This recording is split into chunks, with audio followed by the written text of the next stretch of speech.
You know, Derek Bell wrote a book on the space traders. And the premise of the space traders was, give us all your black folks and we'll make things right. Second book he wrote was Faces at the Bottom of the Well, dealing with the education of black students. And the fact that those black students, past pandemic and post-pandemic, are still at the bottom of the well. But the story, it wasn't really a story, it's a TV show I watched when I was about 15 years old on the Twilight Zone. And Twilight Zone had this gentleman come from outer space in a spaceship. He landed in New York. And he came out and he said to the folks, take me to your leaders. What I want to give you is milk and honey. I want to give you everything that you want. And here's my book. So they took the book and they had an interpreter, translator, take the book and try to figure out what was going on. But he went all over the world, gathered folks who wanted to go to a new place and they wanted to do something different. And just as they were getting on the plane to leave, the interpreter ran up to him and said, hey, don't go. And my man said, why? He said, they're here to serve man. He said, yeah, that's a cookbook. That's a cookbook. And so today, when we're talking about serving man or woman, serving a state, serving a population, one of the questions that come up right away is, will you have a diverse cabinet? Number one, and I'm going to ask John and Jack, and Raz and Sean and Steve and Bill, if you will take 1 minute, you don't have to go, it's just really a yes or no answer. Will you have a diverse cabinet? John? Yes, and sometimes I feel like I'm living in the Twilight Zone down in Trenton. Okay. Because 100%. Because if you don't have a diverse cabinet, you don't have people's opinions, and you can't really feel everything that goes out in this state. Okay. We know that New Jersey is the most diverse state in the country, and there's power and beauty in that diversity. And I think every governor, to the best of his or her ability, should ensure that the cabinet reflects New Jersey's diversity. Raz? The cabinet, the boards and commissions, and the bureaucracy that goes deep down, including the judges and everybody else that sits on the bench. Diversity has to be more than just the people you see in the front, but the folks that are actually doing the work. Sean? Yeah, absolutely. And I think that's an area we've fallen short, right? You talk to anybody who talks about Governor Murphy right now, and certainly at some of the top levels, appointments were made, but so many other positions were left, right? Either open or from the previous administration. I can tell you right now, absolutely, you have my commitment. We've got to make sure we've got a leadership at all levels that looks and reflects the state. Steve? To parrot what Jack said, we're the most diverse state in the country. Actually, we're a majority-minority state, and our cabinet needs to reflect the state that we live in. Bill? Diversity in my cabinet will reflect economic levels and industry expertise. Will not be choosing people based on the color of their skin. Thank you. Second question, really a yes or no answer. Will you make small business development a priority in your administration? Bill? Yes, actually, I can say this, that 10 years on the radio every Monday, I made sure that I opened our airwaves for opportunity for small businesses around New Jersey, did it for 10 years, and made sure that those companies that could not afford my ad rates as the top show in the state had a free plug to make sure that we helped them develop. And we spent many years now, the last 4 years, on the road celebrating small business. Our tax plan will be specifically geared towards small business and entrepreneurs. Steve? Absolutely, we need to help small business. They have so many obstacles to start with. Making it easier for people to do business in the state. There are small business people that don't. If they can't afford the lawyer to fill out the forms and all this other stuff, yeah, we need to absolutely step up and do the right thing with small business. Sean? Absolutely, I support small businesses, but let me just say this too. When you read the disparity study, and it talks specifically about the big dogs who then have to subcontract out to the small businesses, who are they going to? Not you. Not anyone in this room. It's not diverse enough. So again, if we're just saying, and I appreciate it, right? We all say we're going to support small businesses. Yes, we should. But we've also got to change structures if we want to make sure we've got more diverse small businesses that are part of the conversation. So yes, I support small business. I support making sure we're diverse in how we do that. Yep, so I agree with that. We need to support small business. We need to invest in small businesses. We need to make the regulatory process simpler for them. We need to make sure it's cheaper for them to begin to access contracts and opportunity in the state of New Jersey, reduce pricing for them. We need to give tax credits to small businesses to grow, to hire 2 or 3 more employees, to expand from one part of the state to another part of the state. We need to be doing that immediately. We need to give money to all of the chambers so they can take care of back office paperwork, help people with contractual issues, and be a representative for folks for real at state level government, at municipal government, at county government, to help people get the contracts that they need. Small businesses are actually the backbone of what's happening in the state. 20% Latino businesses represent 20% of the labor force in the state, right? That's without any support, any help. Nobody giving them extra dollars or opportunity. If we did that, you would see those businesses grow even more. The fastest growing businesses are women businesses, right? Because women don't get paid the same amount as men on jobs, right? So they have to do another thing on the side, so they get their grandmama's recipe and start making pies out of the kitchen. And before you know it, the kitchen turns into a brick and mortar, and they selling pies down the street with no support or no help from anybody, right? So we need to make sure we give them the support and help they need so they can grow. Jack? You know, why do we always say that small business is the backbone of the New Jersey economy? New Jersey is a small business economy, but the reason why we say that is you add up all the number of employees employed by small businesses, it's way more than the Fortune 500 companies that exist here in New Jersey. Chattarelli's been here for 100 years. My grandfather started out in the ditch for the water company, saved his nickels and dimes, bought a backhoe, a trailer, a dump truck. Within a few years, was the largest independent contractor for the water company.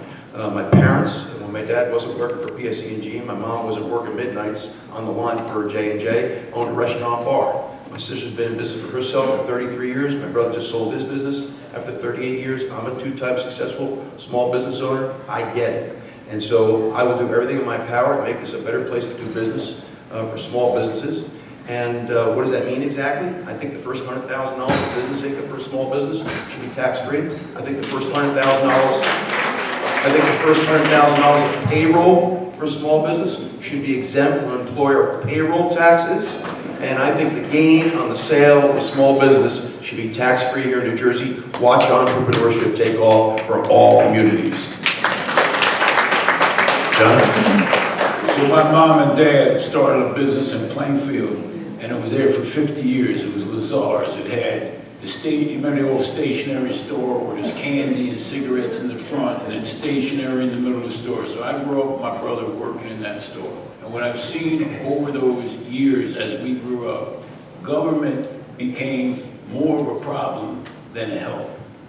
They came in, and instead of with a smile or with compassion, they found some rule you broke or some rule that you didn't know about. And as Trenton continues to do that, it's harder and harder to start that business in your garage or in your kitchen. What we need to do is when there is a problem, we don't need an attitude from government. We need help from government. And they come in very hard pressed to enforce a rule as opposed to enforcing the spirit to help the business person. I got on DEP one time, and it looked like Hollywood Squares with 6 unhappy people. And I'm waiting, they're waiting to say no. I said, is anybody on this Zoom who can say yes or try to solve the problem as opposed to cite some rule to say no? If you walk in a DMV when I'm governor and they ain't smiling, things are gonna change. You call DEP, they better respond. When they answer the phone, they better be helpful. Because I'm going to randomly call these entities and say, listen, these are people. These are people. You treat the people with respect.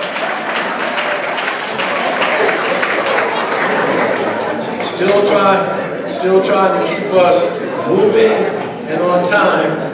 But I have one question that is not as economic as some of the others have been. And I'd like for my timer to make sure that about 30 seconds each on this, all right? And I'm gonna start with John, since you have us falling in the aisles. That's my part-time job. I'll be at the Stress Factory April 9th. Tickets are on sale now. John, let me get my question to you. John, let me get my question to you. You know, one thing about us Africans in America, we have an Afrocentric sense of humor. So we can laugh at anything. We're gonna laugh when Raz is my lieutenant governor. That's gonna be hilarious. Let's move on. Let's move I on. didn't ask him yet, Let's move on. but he did help me. Let's move on. I said, The question is, can each one of you take about 30 seconds and tell us your thoughts on maternal health? You support it? Against maternal health? You support maternal health? It's a major issue in the African American community. And John, since you left us there, you want to take the first 30 seconds? Well, I did watch Tammy Murphy.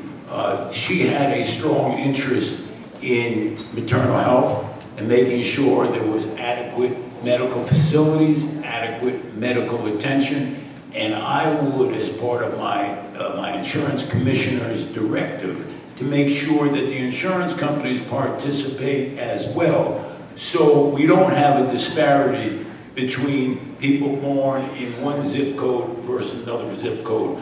You know, maternal health is something that will continue under my administration. Jack? John's not wrong about Tammy Murphy's rhetoric, and listen, those of you that know me, I'm not a hyper-partisan, so I hope you take not offense to what I'm about to say. But for the black community in New Jersey, nothing has changed. Nothing has changed. And so we still have food deserts. You do not have access, convenient access to high-quality medical care, and that's why we see the rates that we do in the African community, and that all that needs to be addressed by the next governor, and I promise you I will. Raz? There's some food deserts in white communities too, by the way, so I just want to make that clear. But, you know, the African American women die 7 times more giving birth than anybody else. And black children die 3 times more than everybody else. And some people live across the street from the hospital, so it's not that they may not have access to the actual hospital. It's the thing that we keep going around, which is the fact that there is no diversity, no cultural competency, no cultural bridge to make mothers feel like they're safe in hospitals when they go there. When my wife was giving birth, this last thing is important, my wife was giving birth, she cried all the way to the hospital. She cried in there. I thought I did something wrong. I was waiting for her to tell me what the hell what I did. But she cried because she was afraid, because she was older and having a baby, and she thought that either her or the baby may not live. Right? That's really, really, really stressful, and we have to absolutely change that paradigm in this state. Sean? Yeah, well, listen, I think it's all of those things, right? Because when you talk about access, right, it's not just access to be able to go to the hospital and give birth. It's access to all the care that happens before that. And we got a ton of folks, especially at the federal level right now, who are cutting so many of the very programs that we know have an impact in improving the situation. As governor, I would come in and say, we've got to support on our end, right, those very things that allow people to go and make sure they're getting the proper care early, right? So in that process, we know literally those first few months are so key to the success of giving birth. We've got to invest in that, right, and make sure there is that opportunity and access. We've also got to talk about the issues, yes. When a woman goes in and speaks to her doctor, we know, and it's absolutely evident in this case, which we're talking about, but it's evident with the African American community writ large. When you go talk to your doctor, they're not listening, right? They're not listening because they're not taking into account what we say as being serious. They're dismissive. We've got to change that culture as well. So it's the access, it's the opportunity, but it is also changing the interaction that occurs between us and medical professionals so that they understand that you have to listen to actually what we're saying because it's going to lead to better health outcomes for us. I would make sure we're appointing folks who are going to engage in that. Thank you. Steve? Yeah, absolutely. And, you know, as someone that represented the poorest district in the state of New Jersey, there's a whole lot that goes in with education. Critically important, making sure people have an understanding of what to do, how to do. Food. Food is important. You know, again, I represented a district that had the highest child obesity rates, highest child infant mortality rates.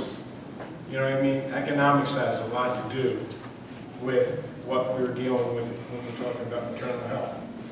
So I absolutely believe We need to ensure things get better because they haven't gotten better. I agree with whoever said, this ain't working. We still have too many deaths. We still have too much stress in this, and it impacts this community way more than it should. Thank you. Bill? Well, first we have to be able as a society to define what a woman is and what a mother is and stop pretending that men should have babies. That's number one. Number two, we need to empower pregnancy resource centers. There are so many women in terrible, terrible circumstances, and these pregnancy resource centers get attacked by one party because they are protecting the profiteering of Planned Parenthood. That needs to stop. And lastly, we need to define motherhood as a job with economic value and apply appropriate tax credits and incentives for mothers to have to be able to spend the time to raise their children if that's what they choose to do full-time. Thank you. Thank you. Well, let me tell you something. You know, I'm not going to do the Mickey Mouse thing. Now it's time to say goodbye to all my friends. I'm going to take it a different place. This is a political forum. Right. And so because it's a political forum, it behooves me, John, just to share a couple things relative to this scenario. And that's a definition relative to black politics. Black politics and black power, African Americans' ability to engage, educate, and mobilize our community and constituents to influence public policy, demand accountability from government officials, and participate in the American political discourse, and to offer alternatives to the status quo. First, the ability to mobilize. Are we organized? Can we mobilize our community? Secondly, influencing public policy. How do we do that, and who does that? Thirdly, demand accountability from government officials. Who will do that, and what does that mean? Participate in American and New Jersey political discourse. Where, how, who, and at what level? Offer viable options for our community, city and state. Again, where, how, who, and at what level? But here's where it gets really interesting. We have to identify candidates. We have to raise funds. We have to be about the deliverables of getting out to vote. But just as important, and we've come full circle to where I started our comments, what do we want as citizens and a community? And the questions become, where's the opportunity? Where is the equity? And where's the community benefits? Today, we've had a great discussion. The community benefit has been the fact that the African American Chamber of New Jersey saw fit to pull together this, y'all, give yourselves a hand.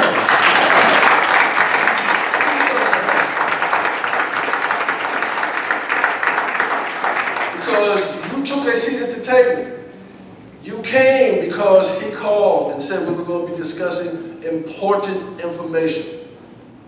Gentlemen, we thank you for taking the time from your busy schedules to come and share with us today. It gave us an opportunity to hear your voice. It gave us an opportunity to hear and see your vision. It gave us an opportunity to hear the viable plans that you have for New Jersey. And so with that, we thank you, we appreciate you, we appreciate all of you. And my responsibility has now ended, and I turn the mic back to John Harmon.